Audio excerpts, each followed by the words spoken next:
Previously, we witnessed how the protagonist unlocked his powers, an achievement that came with its fair share of embarrassment. With newfound confidence, he now stands ready to face the notorious Black Dragon gang. We also saw his clever manipulation of the formidable Lady Yo, and the intense confrontation with Seo Harin over the prospect of becoming his bride. Now, as the story unfolds, new challenges and unexpected twists await. Let's dive in and uncover what happens next. Jinwei leaned back, wiping her hands after an intense massage. Feeling better now, or should I continue? The protagonist, however, was frozen, his expression vacant, clearly not thrilled about a man's hands all over him. But before he could protest further, a voice chimed in. That's a relief. Jinwei's enthusiasm was unshaken. I'll do this pressure point therapy every day from now on. The protagonist's eyes widened in horror. Every day? Once was already too much. But Jinwei was resolute. No, I'll do it. If it helps you recover faster, I'll do anything. She strode off to fetch water, leaving the protagonist gritting his teeth. Why is she so happy about this? Annoying as it was, he had to admit, he did feel better. But that didn't mean he wanted a daily torture session. Pushing the thought aside, he shifted his focus to the upcoming duel between the Gongdong Sect and the Black Dragon Sect. The duel needed an official witness, someone to ensure legitimacy and announce the results. Unfortunately, the fallen Gongdong Sect had no representatives left in the capital. Their only hope lay in the Xiomun Clan, who took over Gansu province after Gongdong Sect fell. The Xiomun Sega from Xiomun Clan was the only option for a referee, but he was rude, and there was no way this clan would support this duel. Once I recover, I need to track Xiomun's movements, he thought, lost in strategy. Until Jinwei's voice snapped him back. I got your water. As he drank, he eyed her suspiciously. Senior, don't you have anything better to do? Why are you just taking care of me? And suddenly, a thought crossed his mind. Oh, now that you mention it, who's cooking while I'm here? Of course, she said cheerfully. Miss Seo is handling it. The water shot out of his mouth. Seo Harin is cooking? No, he screamed out loud in frustration. The scene shifts to the Black Dragon Sect, where Lady Yo stands before the sect leader, presenting a letter. The Gongdong Sect has challenged us to settle the Sayong incident through a traditional martial arts duel, she states. The leader's expression darkens. A challenge? From the ruined Gongdong Sect? Ridiculous. His frustration flares and he glares at Lady Yo.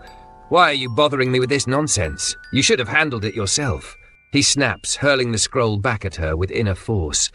Lady Yo catches it effortlessly. The leader's eyes widen in shock. She caught it. Before he can react, a voice echoes through the chamber. My dear. A chill runs down his spine.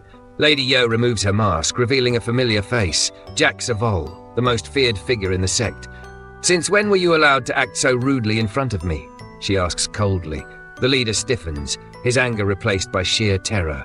Madam. He drops to his knees. My apologies, Madam Leader. What brings you here, Madam Leader? He asks, his voice unsteady. She exhales sharply, clearly irritated. I had to reveal myself because of that bastard Cheol Su, but a promise is a promise. Her tone hardens. Accept the Gongdong Sect's duel proposal. The leader hesitates, but there's no gain in accepting their challenge. You're so short-sighted, she interrupts. Don't forget about the Xiomun Clan. The weight of her words settles in, and the leader's hesitation falters. The duel was no longer just about Gongdong. It was part of a much bigger game. The scene shifts to the Seomun Clan, a group known for their cunning and patience. For centuries, Gansu province had been Gongdong Sect's stronghold. If the sect were to rise again, it would only be a matter of time before the Seomun Clan was pushed out. That's why they had kept their distance from the Sayong Society, allowing the Black Dragon gang to benefit from Gongdong's fall. But if Gongdong were permanently erased, Seomun would have the perfect excuse to challenge the Black Dragon gang directly, an opportunity to seize power and solidify their status as Gansu's dominant sect. Lady Jack Savol smirked. However, if the Black Dragon gang officially defeats the Gongdong Sect in a formal duel, there will be no room for the Xiomun Clan to interfere. The leader's eyes gleamed with excitement. Then we must win. No, not just win, we'll annihilate them. We'll destroy their base and erase them completely. But Lady Jack's expression darkened. No. The leader blinked in confusion. What? Her gaze was sharp, but a flicker of something else, something personal, passed through her mind. They'll need a home until Lee Chol-su comes of age, won't they? It shows she had a soft spot for the protagonist. Back at the Gongdong Sect, chaos erupted. The protagonist, upon hearing the horrifying revelation that Seo Harin was in charge of the kitchen, bolted toward it. What fool thought it was a good idea to let Harin cook? He knew all too well, this wasn't just a bad decision, it was a catastrophic one. In his past life there had been reports, not of poison, not of malicious intent, but of sheer culinary devastation. People had been left teetering on the edge of death after consuming Seo Harin's food. And the worst part? She had no idea. As the protagonist reached the kitchen, his heart nearly stopped. It wasn't just the pork, it was the entire kitchen that was burning. Flames licked at the walls, smoke billowed into the air, and chaos reigned. Jin Hui, ever the helpful one, quickly volunteered. "I'll get some water." But a sudden thought struck the protagonist. Wait, if the kitchen is like this? His eyes widened in panic. "Where's Seo Harin?" Inside the inferno, Seo Harin stood amidst the growing flames, staring at the charred remains of what was once a meal. "I just wanted to grill some meat for the young master," she muttered, dazed. Then her head tilted. "Did I put in too much firewood?" The fire crackled ominously. At this rate, even the dining hall will be at risk, she realized. "I can't cause any more damage to the Gongdong Sect." Determined, she looked around and spotted a bucket of water. Seizing it, she flung it onto the flames with all her might. The fire roared in response. It wasn't working. Just as she was about to panic further, the door burst open. "Harin!" The protagonist's voice rang out. "Why are you in the kitchen when you can't even cook?" She barely had time to react before he grabbed her, pulling her out of harm's way. Her panic vanished in an instant. As soon as she saw him, her eyes shimmered with joy. She whispered, completely oblivious to the raging disaster behind her. The protagonist held Seo Harin tightly, his voice sharp with frustration. "Why are you even cooking when you can't cook?" Harin squirmed, uneasy as flames crackled around them, but instead of worrying about herself, she fretted over the burning kitchen. "I should take responsibility and put out the fire." "No," he interrupted firmly, his gaze sincere. "What's important right now isn't the kitchen, it's you, Lady Seo. You need to value your own safety more." She froze, stunned by his words. As he carried her outside, he gently set her down. But before she could respond, a bucket clattered to the ground. A voice called out, "Junior." He turned to see Jin Hui standing behind them, arms crossed, eyes narrowing. "Why are you holding Lady Seo like that?" His eyes twitched. "I wasn't doing anything inappropriate. I was just saving her from the fire." Jin Hui's expression remained unreadable, her gaze flicking between him and Seo Harin. Frustration bubbled inside him. Why is she acting so weird about this? A terrible thought crept into his mind. Wait, could the rumors from my past life be true? His mind conjured a horrifying image. Sword Saint Yu Jin Hui, the most dazzling and skilled warrior in the land, showing unusual concern for a woman. Could it be? Were Jin Hui and Seo Harin romantically involved? His face paled. No way. Glancing between them, he gulped. I almost let my guard down. As expected, I need to separate Senior from Lady Seo. Thinking fast, he grabbed a bucket and shoved it into Jin Hui's hands. Senior, let's clean up the kitchen quickly and start training. Jin Hui blinked. Training? He forced a smile. Yes, thanks to your acupuncture technique, my body feels much better now. I want to train with you as soon as possible. Her expression shifted, first surprised, then delighted. A soft blush dusted her cheeks. You? You want to train with me? Of course. He nodded enthusiastically. Jin Hui's lips curled into a wide smile, her earlier suspicion completely forgotten. And just like that, crisis averted. Jin Hui's happiness radiated like a bright light. It was clear that training together meant the world to her. As she walked ahead, the protagonist followed, determination burning in his eyes. He had no choice. If he wanted to surpass the fighters of the Black Dragon Sect, he had to become an exceptional warrior himself. This duel will be the first time the world sees the reborn Gongdong Sect in action. I need to be fully prepared. 1 week later, Black Dragon Gang headquarters, Sichuan. A tense meeting was underway. How dare a small sect like Gongdong challenge us to a duel? One man roared, slamming his fist on the table. That's right. Another snapped. Just give the order and I'll cut down those arrogant Gongdong fools myself. But the moment their leader's cold, steely voice cut through the room, silence fell. Enough. Everyone froze. The leader leaned forward, his gaze sharp. I've already decided. We will accept the Gongdong Sect's challenge. A ripple of shock ran through the room. But why, leader? Someone asked. clearly baffled. The leader's lips curled into a sinister smile. It is ridiculous for a tiny sect like Gongdong to challenge us. His fingers tapped the table, emphasizing each word. But their proposal benefits us. The room leaned in, waiting. If we defeat Gongdong in a duel under the righteous faction's rules, the Xiomun Clan won't be able to interfere so easily. His confidence was absolute. Realization dawned on the gathered men. A brilliant move. Someone grinned. Then we need to send a reply. Who should we send? Another asked. The leader barely hesitated. Since this is a fight between the younger generation, let the young leader handle it. Scene shifts to Black Dragon Sect, training grounds. The masked woman stood perfectly still, her aura suffocating. The air crackled with tension. Then she moved. In a blur of motion, she launched a devastating assault on the group before her. One by one, her subordinates fell, unable to react. To her, they were nothing more than pathetic. Fury burned in her eyes. Not a single one of them can even touch me. As they groaned on the ground, a voice interrupted from behind. Young leader. She turned sharply. A messenger stood there, calm and composed. He bowed and delivered the command. Then, with a slow nod, she acknowledged it. Under the faint glow of the evening moon, the protagonist sat in deep meditation within the Gongdong Sect. Then, a sudden presence. Xiomun Hyeoncheon, the young leader of the Black Dragon Gang, appeared before him, seething with irritation. "Where is the sect leader?" she demanded. The protagonist, however, remained unfazed. So, she's finally here. He had been expecting her. After all, he knew her from his past life, an arrogant prodigy raised in an unorthodox sect. "What are you doing? Move quickly," she ordered, eyes burning with impatience. But the protagonist smirked inwardly. Growing up as the best in an unorthodox sect has made you far too arrogant. He met her glare with a calm gaze. "I've heard rumors of your fame as a boyish beauty, but what if I refuse?" Her eye twitched. "How dare you defy me? Bingo!" She was easily provoked.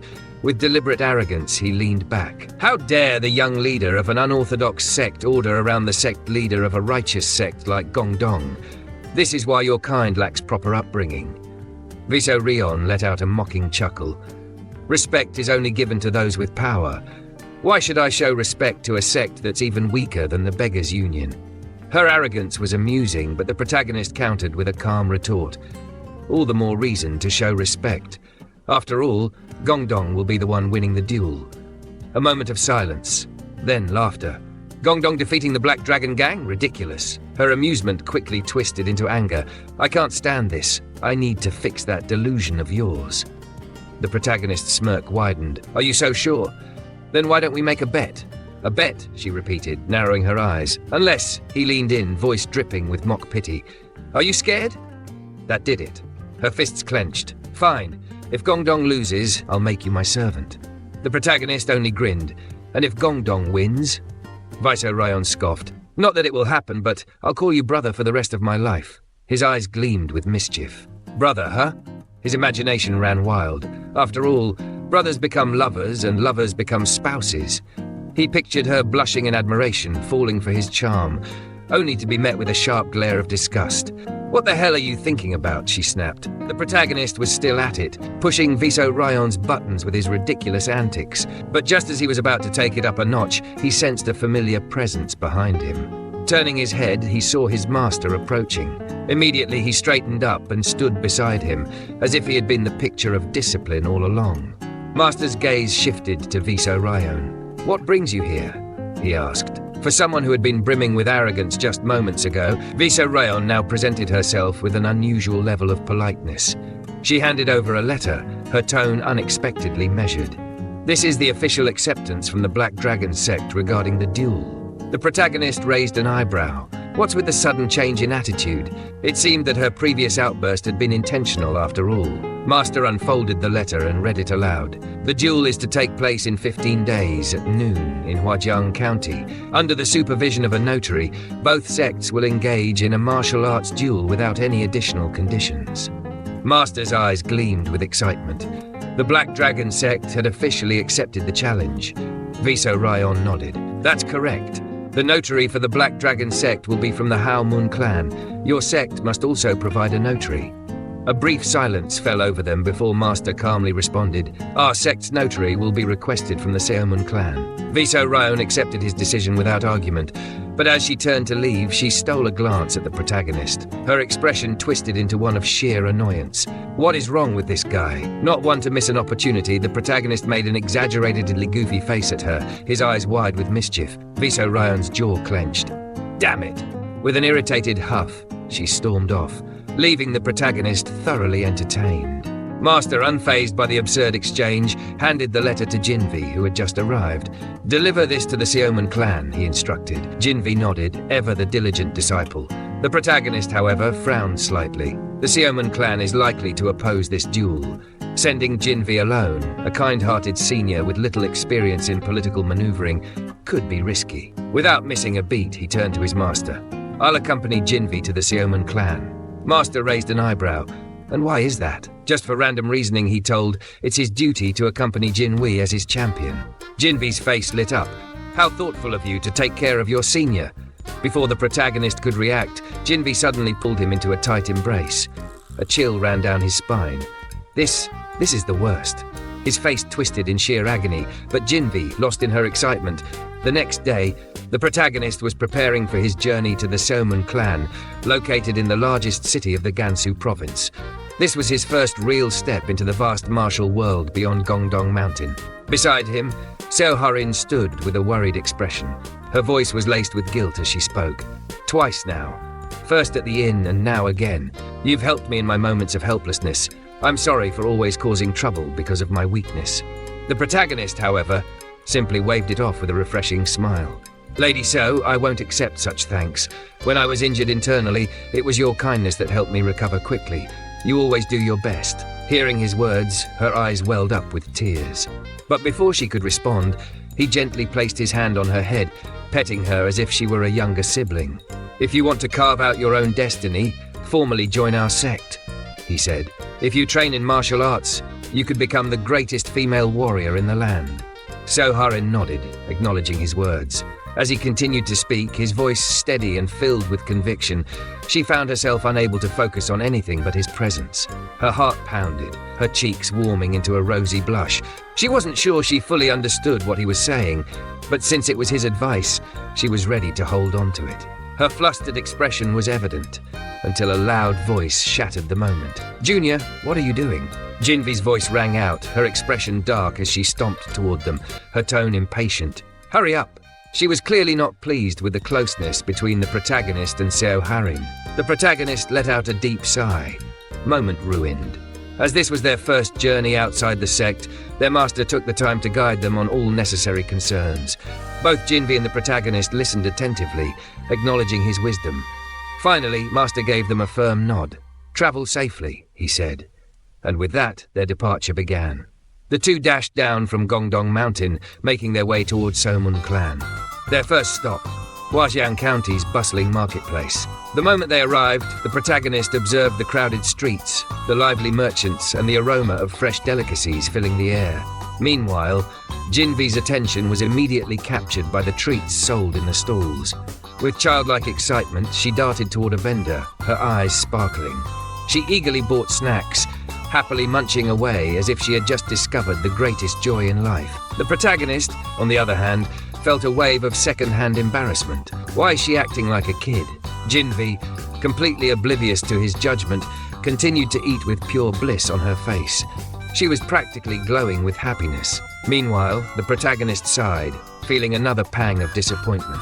It was the fact that the other girls in the market were now looking at Jinvi with flustered expressions, their faces blushing. This journey was going to be more troublesome than he expected. As the protagonist stood in the bustling Hwajiang County marketplace, his sharp eyes caught something suspicious, a shadowy figure lingering behind them, tension evident in his posture. Then he vanished. Realization struck immediately. A pickpocket. Without wasting a second, the protagonist dashed forward, his speed cutting through the crowd like a blade through silk. His target barely had time to react before a firm grip caught his wrist. "How dare you try to steal my pouch?" the protagonist demanded. The young thief flinched, fear flashing in his eyes. But seeing how terrified the boy was, the protagonist softened his tone. "Relax, I won't harm you. However, his next move said otherwise. With a smooth motion, he unsheathed his sword, pressing its cold edge near the thief. "Tell me, who sent you?" The kid's face turned pale. His body trembled like a leaf in a storm. "Spare my life," he stammered, tears forming in his eyes. "I'll take you to him." The protagonist and Jinvi exchanged glances. This was unexpected. Moments later, the trembling boy led them through the winding alleys of the city, finally stopping in front of a grand palace-like structure. Jinvi, ever impressed, shot the protagonist an approving glance. "Sharp eyes, Junior. Not bad at all," he smirked. "I do my best." With that, they turned their focus toward the grand establishment before them.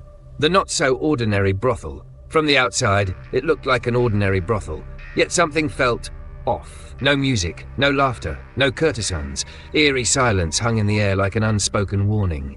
As they stepped inside, a man immediately blocked their path. His face was calm, but his stance suggested he was ready for trouble. "We're closed," he said, voice flat. "Leave." The protagonist, completely unfazed, crossed his arms. "Are you the one who told that kid to pick our pocket?" The man blinked. Then he laughed, a dry, mocking chuckle. "No idea what you're talking about." The protagonist sighed dramatically. "Oh well." Then, without warning, he flicked a coin at the man. With lightning reflexes, the man dodged, but the coin struck the ground behind him, cracking the tile. Silence. Both the protagonist and Jinvi immediately understood. This guy's no ordinary thug. He's a martial artist. The man's gaze flickered toward the broken floor. Then, in a flash, he pulled out a weapon. The protagonist's eyes narrowed. A umo needle, a rare, thin and deadly weapon, silent but lethal. But before he could react, Jinvi was already in motion. Jinvi unleashed with terrifying speed. Jinvi lunged forward. The man barely had time to register her movement before... BAM! Her fist slammed into his face, sending him staggering backward, blood spraying from his mouth. "What the hell?" he gasped. The loud crash drew attention. Within moments, 3 more men stormed into the room. Their expressions darkened as they saw their commander lying on the ground, groaning. "You bastards!"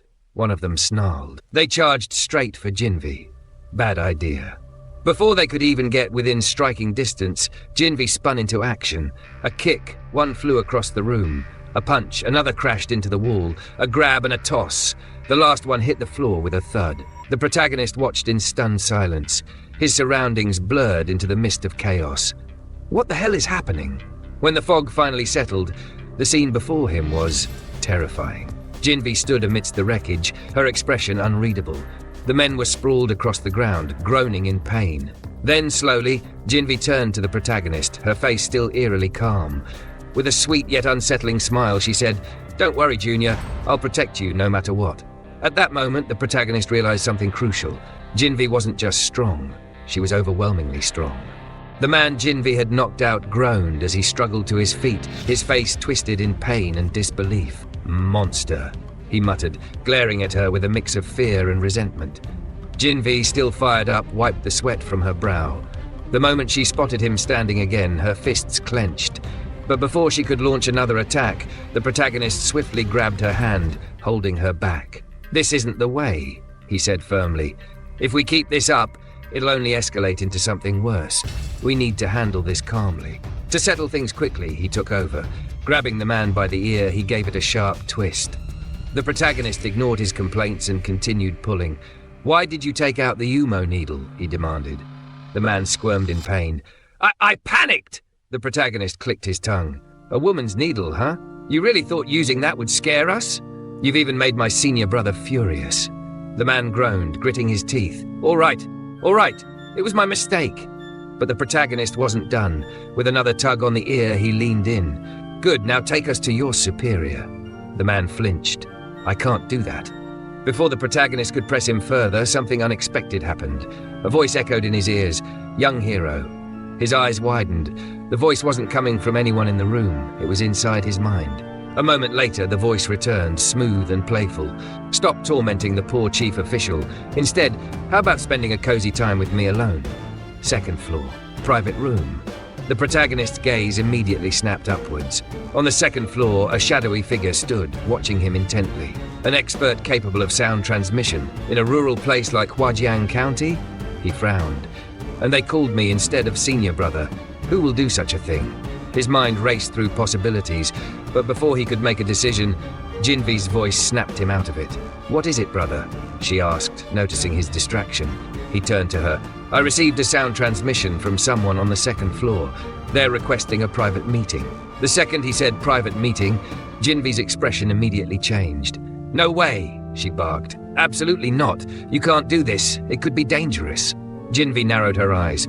Think about it, brother. This could be a trap. The protagonist, however, remained unfazed. With a confident smirk, he replied, Don't worry. I'll use this opportunity to find out exactly what they're up to. Jinvi hesitated. His unwavering expression made it impossible to argue. She clenched her fists, torn between worry and trust. Then, with a sigh, she finally relented. Fine, I trust you. A sudden spark of excitement flashed in her eyes. Go ahead, junior brother. I'll be right here if you need me. The protagonist gave her a reassuring nod and turned toward his destination. Too easy. He couldn't help but think how simple it was to manipulate his senior brother with a few cheesy lines. The second floor. A surprise awaits. The scene shifted to the second floor. The protagonist now stood before a grand door, ready to walk into what was most certainly a trap. His mind sharpened, prepared for anything. An ambush, an assassination attempt, a hidden poison mist. Then, without warning, the door swung open, and there she stood. A breathtaking beauty, her presence like an ethereal vision. Ningwol Yang, the most beautiful woman in Sichuan province. The protagonist's eyes widened slightly, but he quickly masked his reaction. He had expected a shadowy figure in dark robes, maybe even a council of scheming villains. But instead, standing before him was her. The famous courtesan of legend, the woman for whom nobles and warriors alike traveled across the land just to share a drink. Ningwol Yang, the top courtesan, known for her mesmerizing performances of jumong and calligraphy. A woman so sought after that men from distant regions paid fortunes just for a moment of her company. But the protagonist knew something that others didn't. He had seen through the mask. Her true identity. She was Jake Sewol's second alternate persona, just like Lady Yeo was the first. This was no mere courtesan. This was a woman hiding behind layers of deception. And now she had invited him in. His eyes sharpened. Ningwol Yang's smile was warm and inviting, but the protagonist was anything but amused. Again with this alter ego nonsense. Jake Sewol's endless identity shifts were beginning to feel more like an elaborate obsession than a calculated scheme. Meanwhile, she was lost in thought, her gaze fixed on him with an almost mischievous glint. Lee Chul-soo, you're caught red-handed. She crossed her arms, smirking internally. The more I think about it, the only reason this man passed the swordsmanship exam must be because he's an absolute lunatic, one who's weak to anything in a skirt. Her mind drifted, picturing their past encounters, especially her first test when she had disguised herself as Lady Yeo. Now, here she was, testing him again, watching him under this second disguise. Because no matter how much she tried to deny it, she couldn't allow herself to have feelings for a man like him. Ningwol Yang had made up her mind. If Lee Chol-soo fell for her charms, she would personally hold him accountable for stirring her heart. She then offered him tea. He raised an eyebrow at her sudden politeness, but accepted the cup nonetheless. As she poured tea into his cup, she masked her true intentions with a delicate smile. Now, let's see how you handle this. A faint yet intoxicating fragrance wafted toward him, the unmistakable mark of charm art, a high-level martial technique designed to cloud judgment and manipulate the senses. Unlike those third-rate seduction techniques, my charm art directly interferes with the mind, she mused, watching closely. Even a first-rate martial artist will struggle against it. As the art took effect, the protagonist's face began to flush. His breathing grew heavier, and beads of sweat formed on his brow. Ningwol Yang smirked. Perfect. He's completely under my spell. It was time for the final blow. She reached forward, gently taking his hand in hers. Young hero, what brings you here? She asked, her voice dripping with honeyed sweetness. He hesitated for a moment before answering. Well, his voice was soft, uncertain. Her eyes gleamed with satisfaction. Gotcha! But then, snap! He suddenly yanked his hand away. What? Ningwol Yang blinked, completely thrown off. Lee Chol-soo straightened up, his expression serious. Looting a Gongdong Sect disciple this much. Isn't that rather discourteous of the Hao Sect, especially before such a crucial duel? His eyes narrowed. Are you planning to sell our information to the Black Dragon Gang? Her smug expression faltered. What? Undeterred, he continued. If the Black Dragon Gang gets intelligence from the Hao Sect, they might send Silent Blade assassins to eliminate us before the duel even happens. He leaned in slightly. That would ensure the Gongdong Sect is removed without a fight, wouldn't it? Silence. Ningguo Yang was speechless. How? He should be completely under my spell. But instead of a love-struck fool, she was facing a cold, calculating opponent. For the first time in a long while, she felt like she had lost. A thought crossed Lee Chol-su's mind, a simple yet undeniable truth. No matter how powerful Jake Sewol's charm art was, it would never work on him. Why? Because even though his body had grown younger upon reincarnation, his mind remained at the level of the heavenly realm he had achieved in his previous life. If she had approached him in her true persona as Jake Sewol, perhaps she might have stood a chance. But as the mere courtesan Ningguo Yang, she held no real power over him. No amount of seductive techniques could cloud his judgment. His gaze sharpened. "My love life is guided by sincere affection," he stated firmly. "I won't fall for cheap hypnotic tricks." He crossed his arms. "First, you tail us. Then you attempt to manipulate me with charm art? Tell me, how exactly do you plan to apologize for such rudeness?" For the first time, she was completely thrown off balance. She quickly composed herself and sighed. The duel between the Black Dragon Gang and the Gongdong Sect is the hottest topic in the martial world right now, she admitted. As an intelligence network, the Hao Sect had to act. She took a deep breath before lowering her head. "It was my mistake," she said sincerely. "This has nothing to do with the Black Dragon Gang, so please, clear up any misunderstanding, sir." And with that, the most beautiful woman in Sichuan bowed before him. A soft blush dusted Ningguo Yang's cheeks as a thought crept into her mind. What kind of man is this? The smarter they were, the easier they usually succumbed to her charm art. But him? He remained utterly unaffected. It was both frustrating and strangely intriguing. She closed her eyes, attempting to compose herself. Then, after a brief pause, she raised her head and asked, "Don't you find any charm in me as a woman?" Lee Chol-su regarded her with a neutral expression.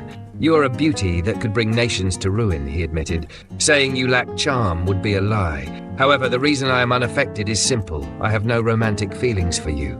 Her eyes widened. "No romantic feelings?" That was new. Very new. She stared at him in disbelief, her face growing warmer by the second.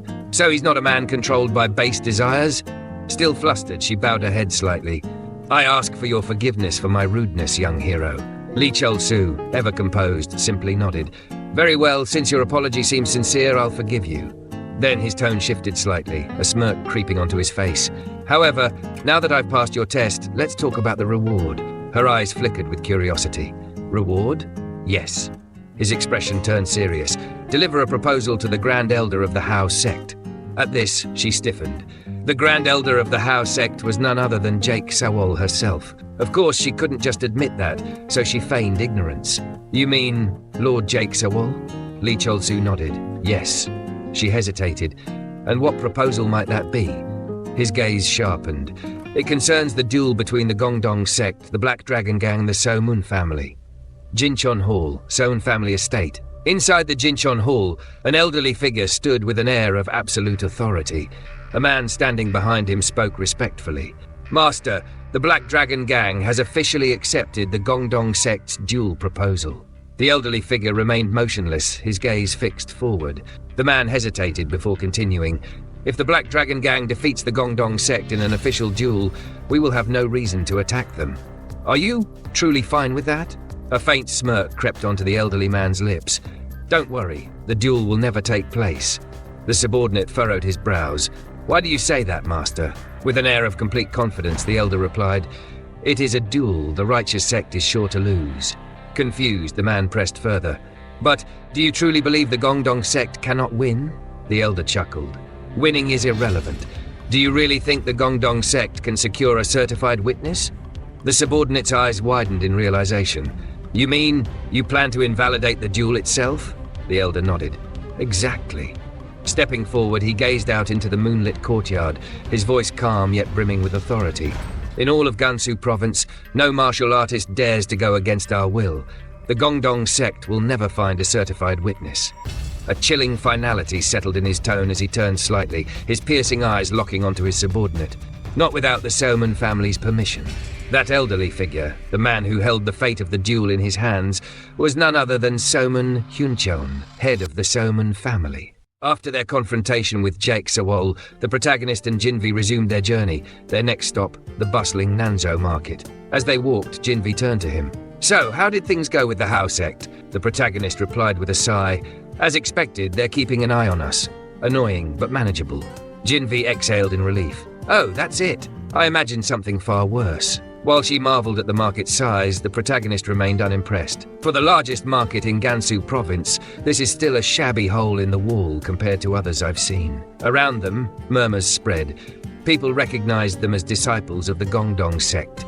They're really challenging the Black Dragon clan. I heard the Gongdong Sect recovered their lost martial arts techniques. Jinvi frowned. Why does everyone seem to know us? The protagonist chuckled. Even if our sect is struggling now, it's still the most traditional sect in Gansu province. People remember. Eventually, they reached their destination, the Xiomun Clan's grand estate. Looking up at its towering royal palace-like architecture, they couldn't help but feel their own sect was somewhat lacking. A gatekeeper approached. Are you here to visit the main house? The protagonist nodded. Yes. The gatekeeper eyed them skeptically. Do you have an appointment? Jinvi confidently produced a handwritten letter from their master. This concerns the duel with the Black Dragon clan. We need to speak directly with the family head. The gatekeeper blinked. So, no prior appointment? Pointing toward a long queue of visitors, he gestured. Then stand in line and wait your turn. The great duel of the century, and they're going to be stuck behind a merchant selling fermented tofu? Jinvi, ever the rule follower, was about to hurry into the endless queue when the protagonist stopped her.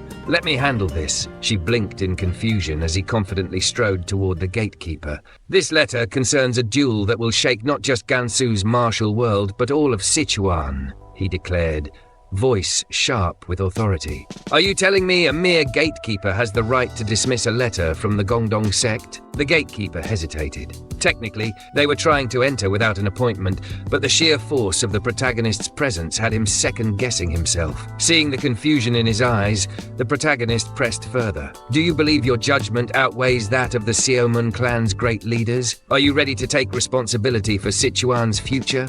The crowd gathered around, whispering among themselves. The gatekeeper, now visibly sweating, realized he was in deep waters. With a nervous gulp, he bolted inside to consult his superiors. As the protagonist turned back, a devilish smirk crept across his face.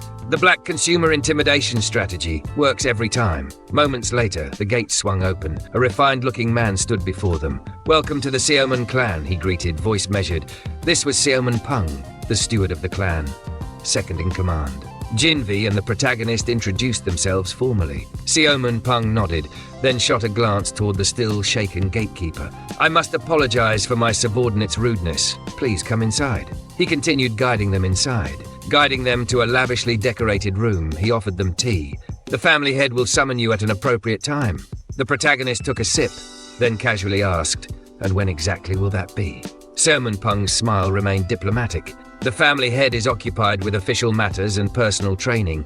It is difficult to guarantee a specific time. The protagonist narrowed his eyes slightly. So, even if he's more polite than the gatekeeper, he's still making us wait to maintain the Xiomun clan's pride. Jinvi, meanwhile, was just happy she got free tea. The protagonist leaned back comfortably, crossing one leg over the other, his confidence unwavering. With a smirk, he addressed Seomun Pung. Then please relay this message to the great Sword King of Truth, Seomun Dayup. If he doesn't meet me immediately, he'll be missing out on a once-in-a-lifetime opportunity. His voice carried absolute certainty, leaving no room for doubt. Seomun Pung's smile faltered for a moment. He studied the protagonist, then nodded. Very well. I will pass along your words. As he turned to leave, he added, make yourselves comfortable in the meantime.